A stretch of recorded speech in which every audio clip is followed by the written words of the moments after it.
Hey, it's June 19th in the Winebox Garden, just doing a quick tour to show you what's going on. This is my bed of potatoes. Got some soil and straw underneath to keep the potatoes growing underneath that soil, not exposed to light. Starting to get some flowers. I had to do sort of a makeshift support here to get some of the ones that were drooping. So they're looking good. Some scallions down there, first time growing those this year. This bed is very similar to this next one. They have tomatoes as the primary crop. I've got 6 different kinds of tomatoes, all grown from seed, except for 2, which were given to me by a neighbor, and they're growing really nicely. In this bed, I've got lettuce, which is a really good pairing with tomatoes. The plants, as they grow, actually provide some shelter from the hot sun for the lettuce, which is beneficial. Also have some basil in there, which is great to grow with tomatoes. And I have an herb called borage. I believe that's how you pronounce it. And it's a beautiful star flower. It's purple and it's edible. The whole plant is edible. It's supposed to help with tomato hornworm, so that's why I've planted them in these beds. They can get pretty big, but you can actually eat everything from the leaves to the flowers. I've actually put some of the leaves in water because they taste like cucumber. It's really, really interesting. I added a bunch of flowers trying to attract pollinators, particularly butterflies, into the garden. So I've got some purple coneflower and some milkweed and other things in there to hopefully bring those pollinators in here. A couple of beds of peppers. This first one is bell pepper. It's all bell pepper.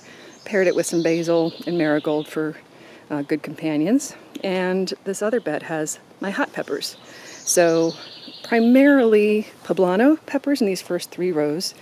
And this last row, actually courtesy of friends and neighbors. So ají amarillo, I think I'm pronouncing that right, is a Peruvian pepper.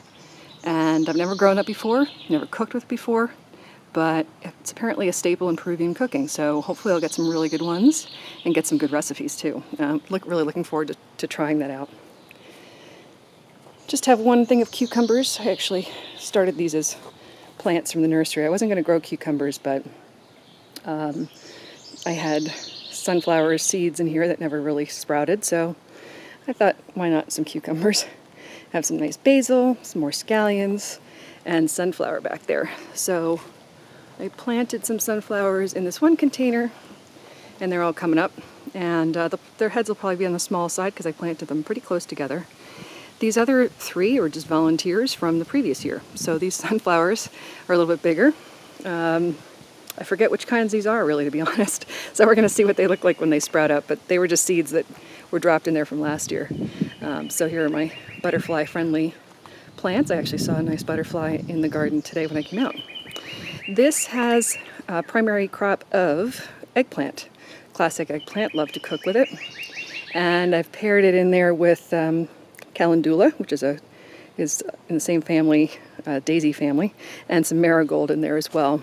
Just good companion planting in with there. And you'll see I have these volunteer tomato plants that are popping up all over the place. I pulled up a bunch of them and I just left a few in there. They're just from seeds that dropped the year before. So Swiss chard, I just actually harvested about 1.5 pounds of Swiss chard and cooked with it the other day. And I've got more coming in. With this, and the same thing with lettuce, I plant seed throughout the season.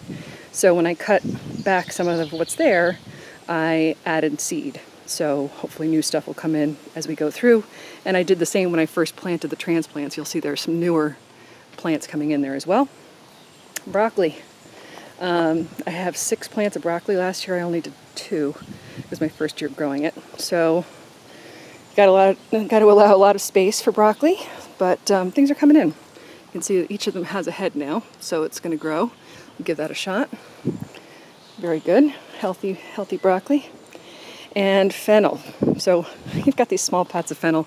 I got some bigger ones going. This one doesn't look too good, but they were in a planter that was picked up and it fell apart. So I had to replant some of these fennel. So I'm not sure how well they'll do, but I'll just give them a chance and put them in a pot. Got lots of herbs. This is just one of the benefits of having a sort of a kitchen garden outside of your door, is that you just decide what to cook. You know, I've got all this parsley, so I'm sure I'll make something with that soon. More basil, mint, lots of thyme and rosemary. Got some sage, tarragon, marjoram, and some really good, got some new basil coming in here. And, you know, you can also use the fronds from the fennel too in your cooking as sort of a garnish and things too. But chives came back from last year. And yeah, you can see here, some of the fennel here is a lot bigger, so I'll probably take that and cook with it this weekend. And got some bay leaf and a tomato plant that's going to be planted by a friend. So I'm just taking care of it for now. So essentially, that's what's going on in the garden. Things are looking good so far. I'm just out here every day, keeping an eye on any kind of pests that might be creeping in, and any kind of, you know, damage that's going on, so you can kind of nip it in the bud sooner rather than later. So it's not a lot of work, but a lot of observing and keeping an eye on things. So I hope your gardening season is going well. We'll talk to you soon.